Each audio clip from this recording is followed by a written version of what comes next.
andre symptomer? Svimmelhed, synsforstyrrelser, noget af den art? Nej. Du hedder Marie, ikke? Hvor ved du det fra?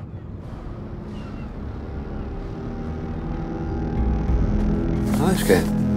Du er tidlig hjemme. Vi ved fra din mors tilfælde, at der er stor sandsynlighed for, at du vil udvikle kraftig hårvækst over hele kroppen. Der vil også være psykiske forandringer.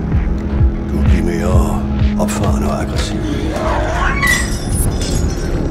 Så jeg vil på det allerkraftigste råde dig til at tage den medicin. Kom. Rolig, skat. Rolig.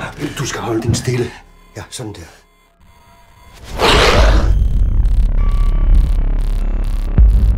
Hvis du går ud sådan der, så kan jeg ikke gøre mere for dig.